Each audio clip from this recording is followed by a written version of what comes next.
হরে কৃষ্ণ, রাধে রাধে। 21শে জানুয়ারি 2024 সালে পুত্রদা একাদশী ব্রত রয়েছে রবিবার পৌষ মাসের শুক্লপক্ষিয়াতে। আমরা এই ভিডিওতে একাদশী ব্রতমত্তা এবং পালনের সময়সূচি আমরা শ্রবণ করব। বিশুদ্ধ চন্দ্রপঞ্জিকা এবং শাস্ত্র অনুযায়ী পুত্র একাদশীর ব্রতমত্তা এবং 25শে জানুয়ারি পৌষ পূর্ণিমা থাকবে পৌষ মাস। ব্রহ্মাণ্ড পুরাণে উল্লেখিত পুত্রদা একাদশী 5 দিন পরপর এই ব্রত থাকবে। 21শে জানুয়ারি রবিবার পুত্রদা একাদশীর ব্রত আমরা পালন করব।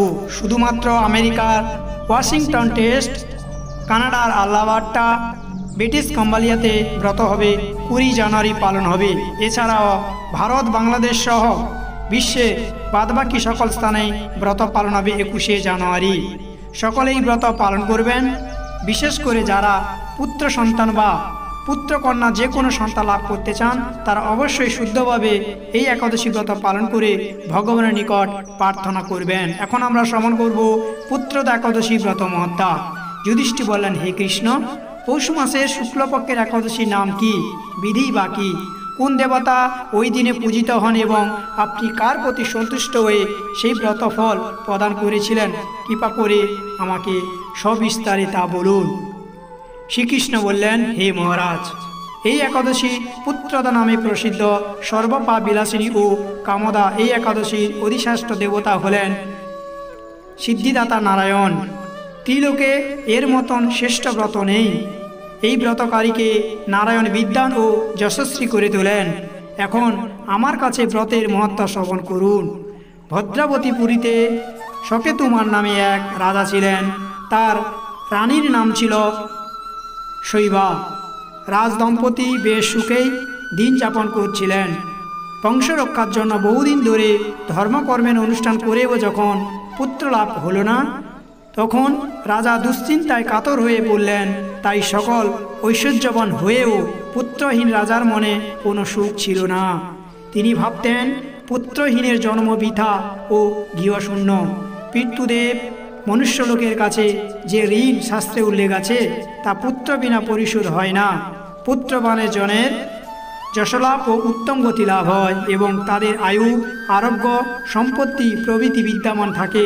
নানা দুশ্চিন্তাগ্রস্ত রাজা আত্মহত্যা করবেন বলে স্থির করলেন, কিন্তু পরে বিচার করে দেখলেন আত্মহত্যা গৃহত্যাগের ফলে কেবল দেহের বিনাশ মাত্র হবে, কিন্তু আমার পুত্রহীনতা তো দূর হবে না। তারপর একদিন রাজা নিবিড় বনে গমন করলেন। বন ভ্রমণ করতে করতে দ্বীপ্রহর অতিক্রান্ত হলে রাজা ক্ষুধা ও তৃষ্ণায় অত্যন্ত কাতর হলেন। এদিক ওদিক জলাদির অনুসন্ধান করতে লাগলেন। তিনি চক্রবাক, রাজহংস এবং নানা রকম মাছে পরিপূর্ণ একটি মনোরম সরোবর দেখতে পেলেন। সরোবরের কাছে মুনিদের একটি আশ্রম ছিল। তিনি সেখানে উপস্থিত হলেন। সরোবর তীরে মুনিগণ বেদ পাঠ করেছিলেন। মুনিবিদদের শ্রীচরণে তিনি দণ্ডবত প্রণাম করলেন। মুনিগণ রাজাকে বললেন, হে মহারাজ, আমরা আপনার প্রতি প্রসন্ন হয়েছি, আপনার কি প্রার্থনা বলুন। রাজা বললেন, আপনারা কে এবং কি জন্যই বা এখানে সমবেত হয়েছেন? মুনিগণ বললেন, হে মহারাজ, আমরা বিশ্বদেব নামে প্রসিদ্ধ, এখানে তাই জপ করতে এসেছি। আজ থেকে 5 দিন পরে মাঘ মাস আরম্ভ হবে। আজ পুত্রদা একাদশী তিথি। এই পুত্রদান করে বলেই এই একাদশীর নাম পুত্রদা। তাদের কথা শ্রবণ করে রাজা বললেন যে, হে মুনিবর্দ, আমি অপুত্র, তাই পুত্র কামনায় অধীর হয়ে পড়েছি। এখন আপনাদের দেখে আমার হৃদয়ে আশার সঞ্চার হয়েছে। হে দুর্ভাগ্য পুত্রহীনের প্রতি অনুগ্রহ করে একটি পুত্র আপনারা প্রদান করুন। মুনিগণ বললেন, হে মহারাজ, আজ সেই পুত্রদা একাদশী তিথি, তাই এখনই আপনি এই ব্রত পালন করুন। ভগবান শ্রীকেশবের অনুগ্রহে অবশ্যই আপনার পুত্র লাভ হবে। মুনিদের কথা শ্রবণ করে যথাবিধানে রাজা কেবল ফল মূলা দিয়ে আহার করে সেই ব্রত অনুষ্ঠান করলেন। দ্বাদশী দিনে উপযুক্ত সময়ে শস্য আদি সহযোগে পালন করলেন। মুনিদের প্রণাম নিবেদন করে নিজ গৃহে ফিরে এলেন। ব্রতের প্রভাবে রাজার যথাসময়ে একটি তেজস্বী পুত্র লাভ হলো। হে মহারাজ, এই ব্রত সকলেরই পালন করা অবশ্যই কর্তব্য। মানব কল্যাণ কামনায় আপনার কাছে আমি এই ব্রত কথা বর্ণনা করেছি। নিষ্ঠা সহকারে যারা এই পুত্রদা একাদশী ব্রত পালন করবে তারা পুত নামক নরক থেকে পরিত্রাণ লাভ করবে। আর এই ব্রতের মহত্তা কথা শ্রবণ এবং কীর্তনে অগ্নি অষ্টক যজ্ঞের ফল লাভ পাওয়া যায়। ব্রহ্মাণ্ড পুরাণে এই ব্রতের বর্ণনা রয়েছে।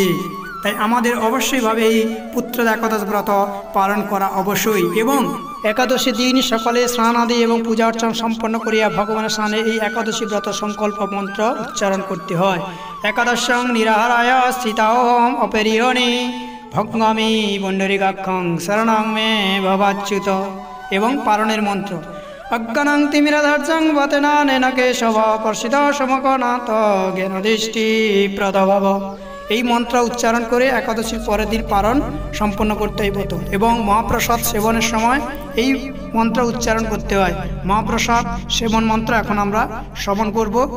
মহাপ্রসাদ শ্রবণ মন্ত্র হলো মহাপ্রসাদে গোবিন্দে নাম ব্রাহ্মণী বৈষ্ণবে স্বল্প পুণ্য ভত্তং রাজং বিশ্বাস নৈব জাতে শরীরবিত্র যারা চরন্তে তা খেলে জিয়ে ফেলে বিষম সাগরে তার মতে জিয়াবতী লবময় সুদূরমতি তাকে যে তা কঠিন সংসারী কৃষ্ণবর দয়াময় করিবারে যে যায় সপ্রসাদ অন্ন দিল ভাই সে অন্নামৃত পাও রাধাকৃষ্ণ গুণ গা প্রেমে ডাক চৈতন্য নিতাই।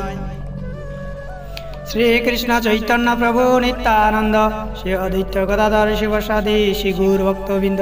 হরে কৃষ্ণ কৃষ্ণ কৃষ্ণ হরে হরে হরে রাম রাম রাম হরে হরে। এখন আমরা শ্রবণ করব পালনের সময়সূচি। কোন দেশে আমরা পালন করব, বাংলাদেশ এবং ভারতে, কলকাতা, সকল দেশের পালনের সময়সূচি দেওয়া হলো। এই ভিডিওতে আপনারা শ্রবণ করুন। জানতে এবং বুঝতে অসুবিধা হলে অবশ্যই আপনারা কমেন্ট করবেন।